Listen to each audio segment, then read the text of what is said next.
rolling. The way that I envision our single period going, I'd like to answer a couple of questions that will put into practice what we talked about yesterday. So if we find our way later in the packet to what is page 41. Fantastic. We just got rolling. Very good. Okay, so page 41. Okay, so to warm us up, the question that's at the bottom. So we saw that there's 3 criteria that we are applying to judge if something acts as acid or base. So have they done this correctly? We are looking for the incorrect. So you want to take 30, 40 seconds.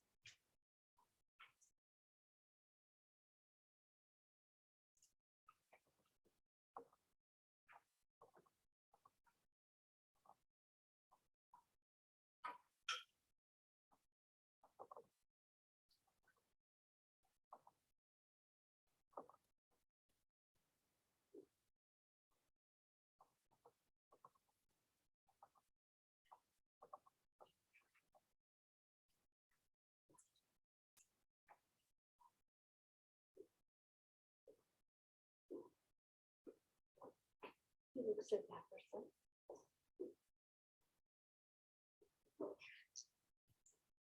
I think it might have only been one place in my home. Really? We're starting with page 41 in our packet. Do you have a packet? Do you need a packet? Okay.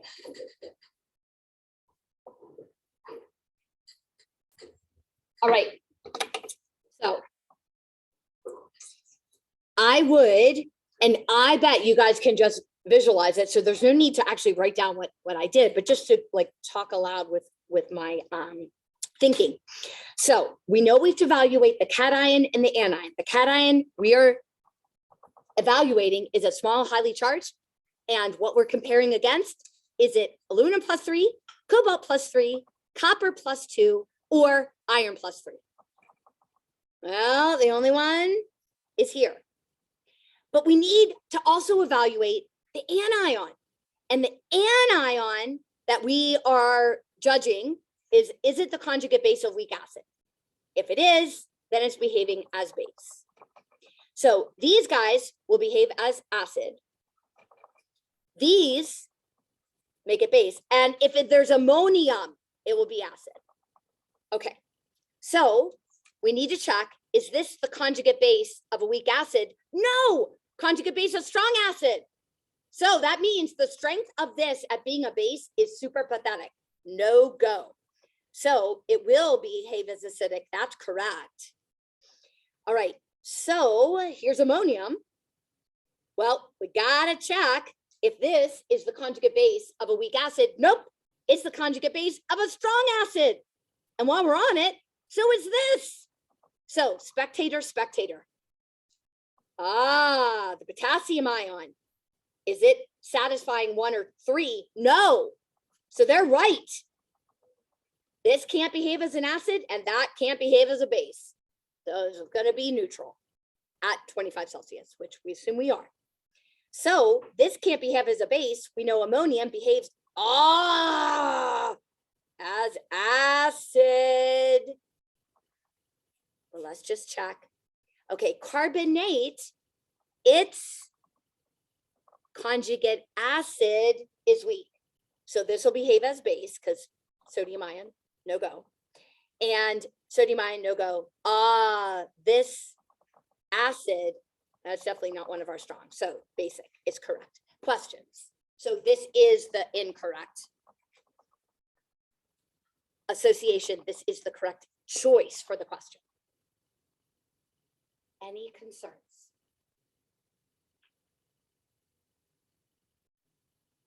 Serena, are you good?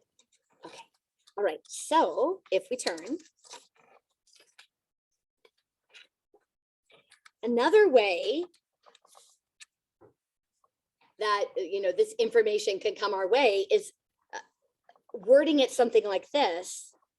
So we have equal concentrations of everything, which is going to be neutral. So can we evaluate?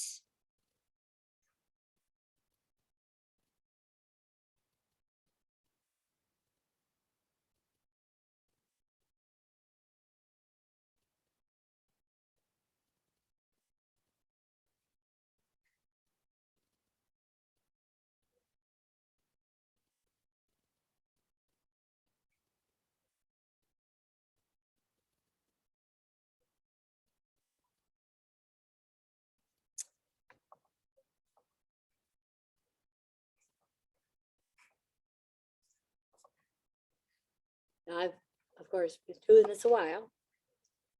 When I look at a formula, I can see the requirements that it's fulfilling. Okay, there's one of our small, highly charged. That's going to be acting as an acid. Ah, okay. Sulfate truly is the conjugate base of HSO4 minus 1.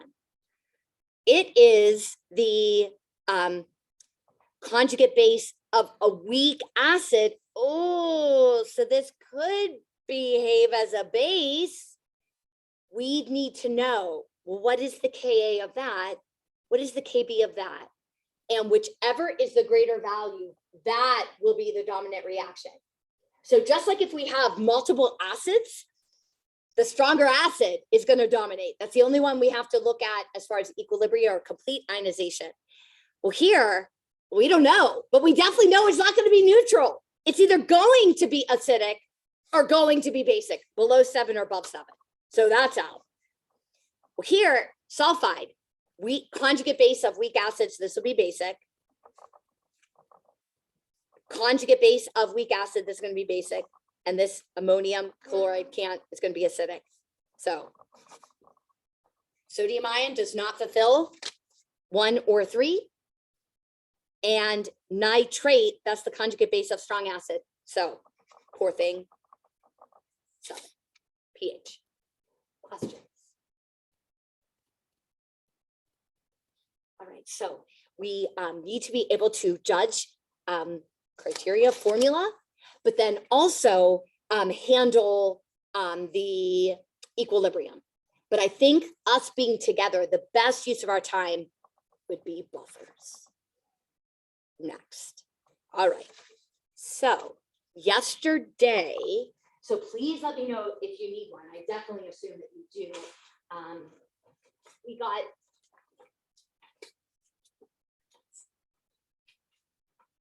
this, and I actually want to look at the questions on the back. Now this I gave the first period we were together. And so if I was so blessed to get to the second period, you might be able to happen. Have your sort and good. Okay, if anyone needs an extra, just let me know. Okay, can we look at the ones on the back?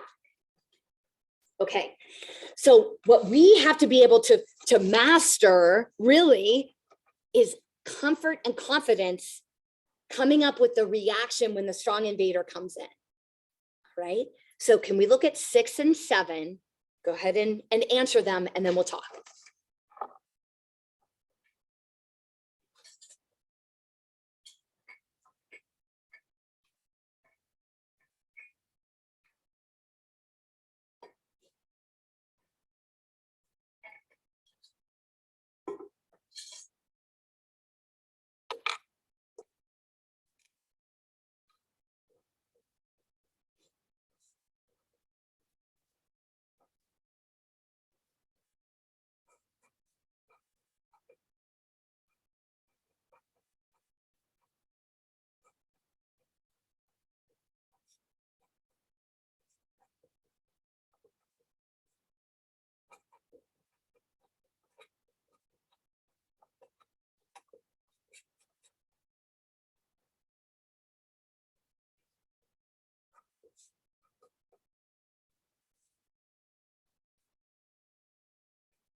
More time or start to talk?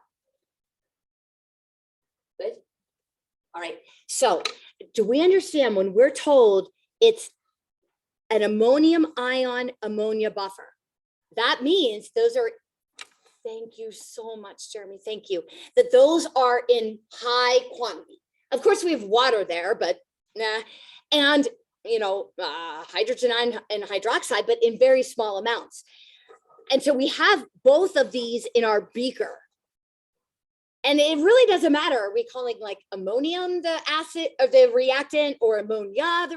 It doesn't matter. We just know we're going to have both of these in decent quantity and it fulfills being a buffer. Buffers are weak base and conjugate acid, or we could say weak acid. That's fulfilling that weak acid and conjugate base. Okay, so strong invader. We're adding hydrogen ion or hydronium. So what in the buffer will step forward? Okay, many different ways we could move forward with our thinking. We could say, okay, this nasty strong invader, it's a cation. It's a cation. And so I have cation. Cation will repel cation. So it's going to react with that. We could also say, we know the strong invader, it is going to try to make water. So what can it react with to make water? I think it's best if we would write it as H3O plus to directly see that when that reacts with the base, what do bases do? Except the hydrogen ion, we're going to form ammonium. There's our water. There's our driving force that makes this 100% a forward arrow. So we're not showing water in A because we're not putting water with the hydrogen ion, even though we really know it is. So A is the choice. And do we understand why it's a single forward arrow? We are going to make as much water as we possibly can because that is super low in enthalpy, super low in energy. That just benefits the whole system. It just gives it a sigh of ease. Okay, so then it says, well, what if our strong invader is hydroxide? Well, we could go about it a couple different ways. It's all base, and bases react with acid. If this reacts with the Na4 plus, do we make water? And of course we do. Okay, what do acids do? Give away the hydrogen ion. What do bases do? Accept the hydrogen ion. And, we do get water in that one. I mean, written in the reaction, of course. So B, questions.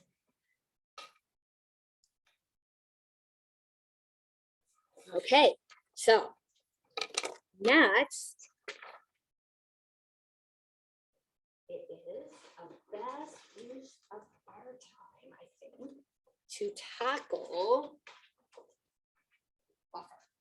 So these are actually extractions from past AP exam questions. You are so welcome. The first two, little, more conceptual, which is totally worth our time. But I'd like us to focus on the one from 2017. So the third one, and I just included the lined paper if you want to answer on.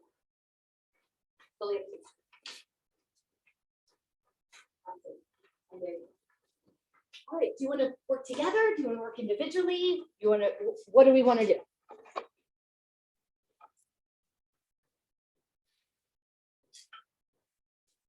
Choose. Porter, what do you choose? Like together as partners or like it's like a whole class? You decide. I think we should do like partners or just by yourself and then we'll check. Yeah, sounds good to me. Okay. So can we answer part C, D, and E? You have everything you need, even if without A and B, I promise.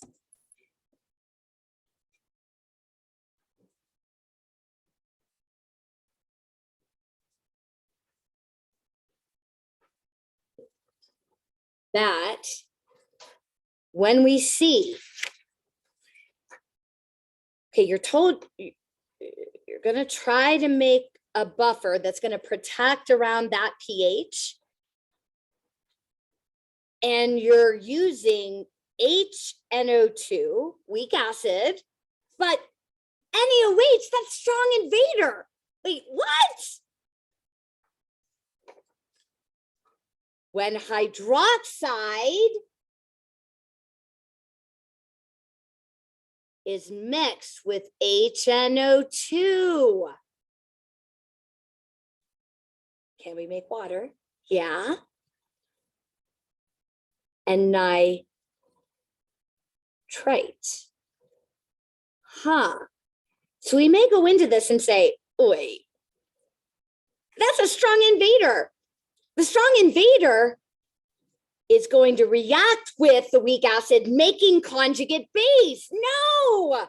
Then how on earth are we going to end up with some of the HNO2 remaining and its conjugate base?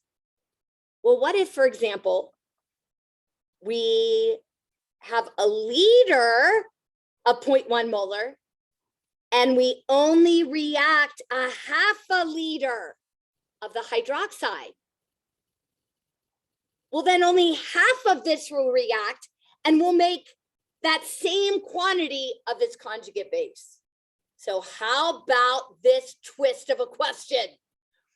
Usually we start with the ingredients of the buffer, then we add the strong invader. What a curveball.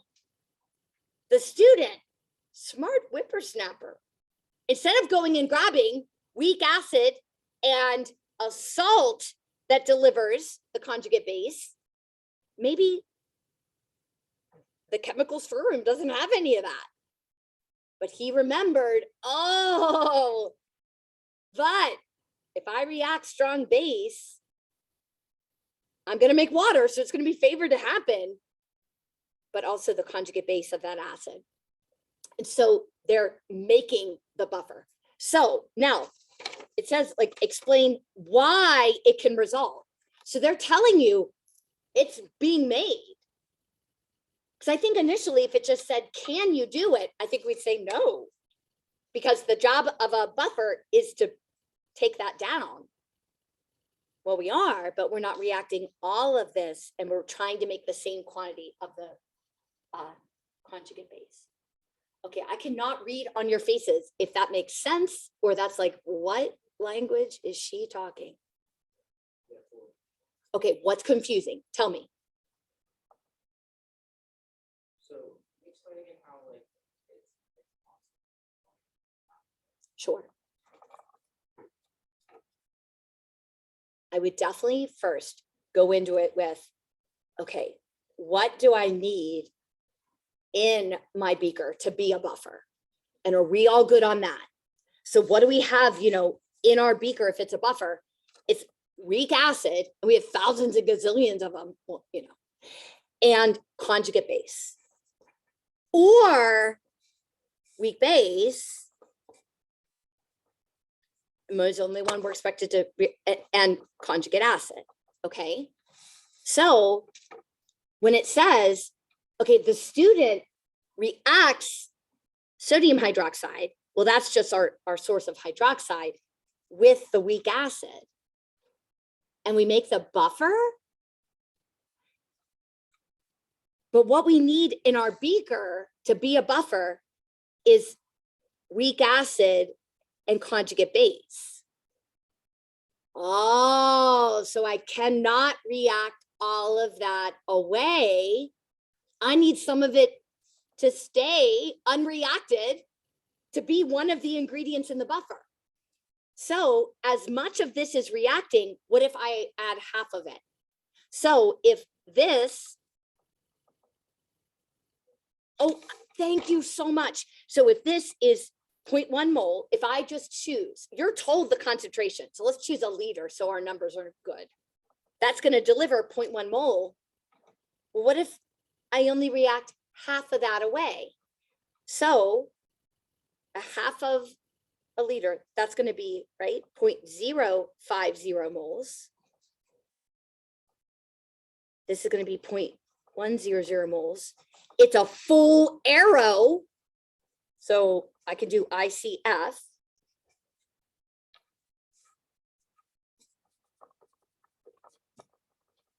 I'm reacting these. Who cares about water? I don't have any of this to start. 1-to-1 mole ratio. Since it's a full arrow, I know my lower amount of moles will be my limiting.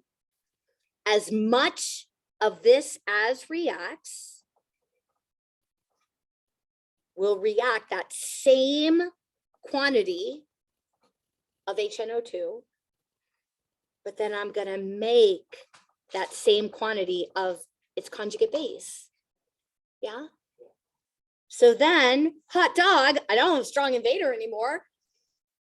And whenever we make a buffer, it's ideal to have the same amount of weak acid as conjugate base. Then it can take down the same amount of hydrogen ion as hydroxide. So it protects the pH equally as this tries to tank it and this tries to rocket it. So did that, like you said, like the amounts, that's why I chose, but you could choose any, like, okay, what if I don't just, what if I have a little left over? So what if I would react, I don't know, 800 milliliters? Well, then I'm going to have more of that than this, but you then have the ingredients you need. So that would really drive how I'm answering this question. How does that reaction deliver, in this case, the weak acid and conjugate base? Is that okay? The only thing we are given here is the concentration of each solution. Yeah, and it's, you can choose. So did that give us some guidance?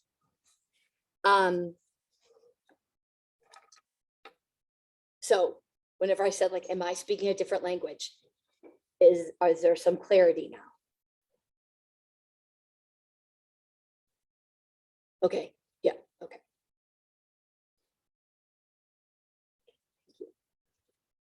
So part 2. Oh, so how would I answer this? So if I did this, I would say, like, as shown above. If half the number of moles of hydroxide added to react with HNO2, then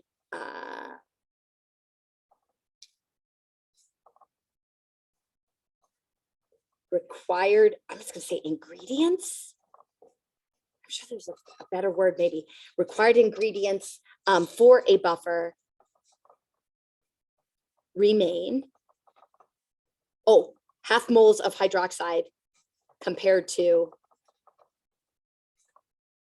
moles of HNO2 for a buffer to remain, and that would be weak acid, the HNO2, and conjugate base,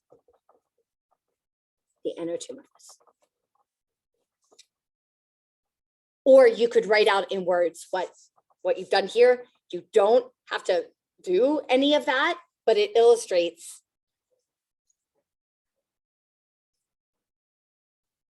what this is accomplishing. Okay, so then part 2 is, okay, determine the volume of the 0.1 molar NaOH the student should add to 100 milliliters of 0.1 molar HNO2 to make a buffer solution with a pH of 3.40. Phew, take it a step at a time, step at a time. So we know we want a pH of 3.40. What does that help us with? Very good. And so, given this pH, the hydronium that matches that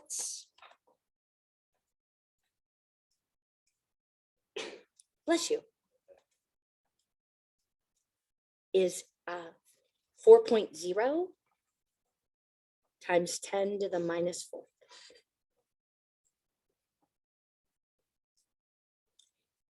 Okay, so that's what we want to have at equilibrium, right? To make the buffer solution with that pH. And realizing, okay, our buffer, we want this. It's going to do its thing with water to create this and then the hydronium. And realizing, okay, at equilibrium, the hydronium, we want to be 4.0 times 10 to the minus 4. Yeah.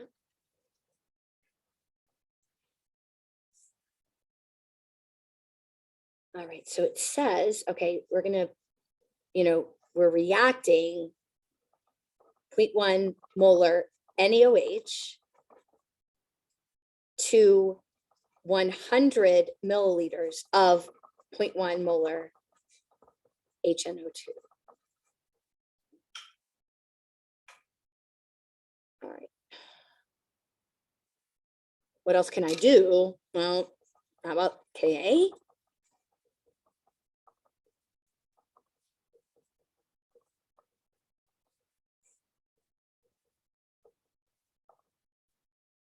And we were told at the very top of the problem, hello, we were told, thank you, what the Ka value is of that 4.0 times 10 to the minus 4. Oh, doesn't that look familiar? Looking at this question.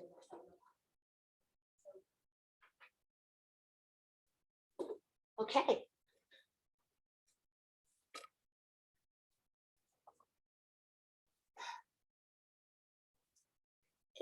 Well, isn't that interesting?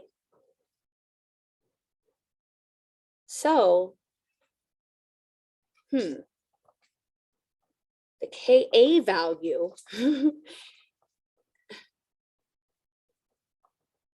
is equal to the hydronium concentration we want.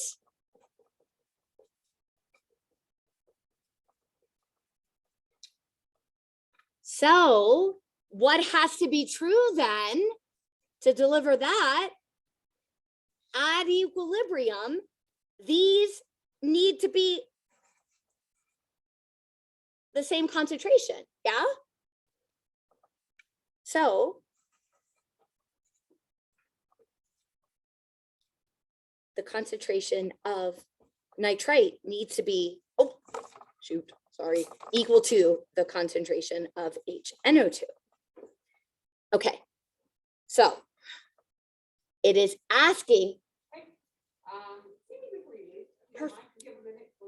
I do. Okay. So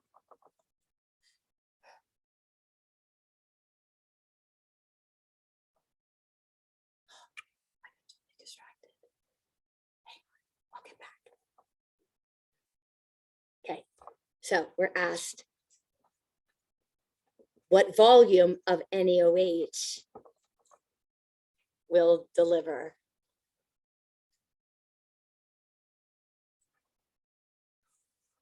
the same concentration of these. Easy peasy.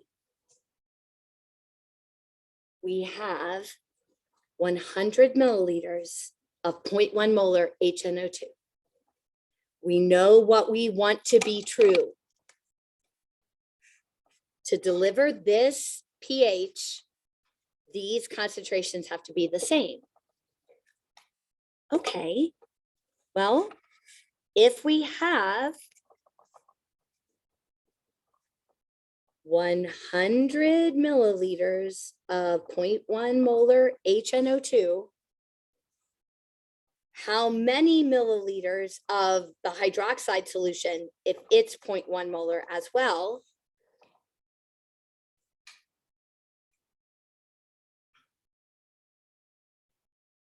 will react, Jeremy, so that the concentration of this and the concentration of this are the same after the reaction?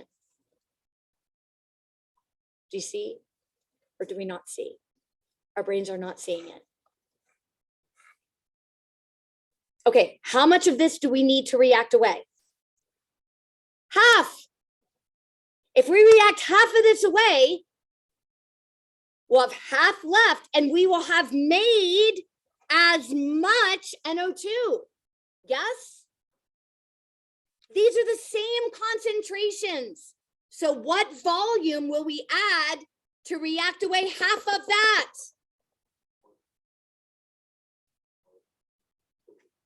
50 milliliters. Half the volume, if they're the same concentration, half the volume will deliver half of what we need to react all of it. Yes, no? Again, am I speaking a different language?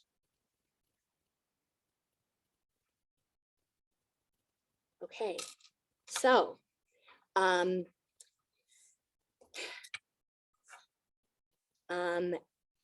at a pH of 3.14, the concentration of NO2 is equal to the concentration of HNO2.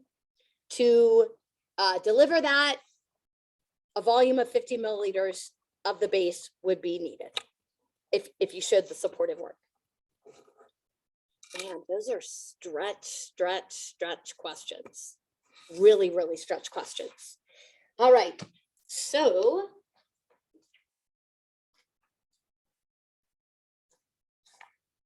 a second student makes a buffer by dissolving, oh, this student did a salt to the weak acid. So which is more resistant to changes in pH when strong base or strong acid is added? First off, did this student make a buffer? Yeah, this student directly didn't do a reaction to create it. He directly, or she, dissolved a salt that added that to solution with this. All right, he or she dissolved, so this will be 0.1 molar, and, oh, sorry, not 0.1 mole, because it's in 100 mils. Let's talk about quantities in moles. 0.1 mole. 100 mils of 1 molar. Oh, well, that's 0.1 moles of that. Is this a better buffer? What makes a better buffer is quantity of weak acid and conjugate base to take down the strong invader. Do we have more weak acid and conjugate base? So here, 100 mils of 0.1, that's only going to be 0.01, yeah, moles. Oh, and then half of it gets reacted away. What am I saying? So then we would just have 0.005, and we've made as much. So which is the better buffer? This, because it has a greater concentration of weak acid and its conjugate base to protect the pH against a greater change. We could say it has a greater buffering capacity, but specific terminology is not required. Okay. Ladies and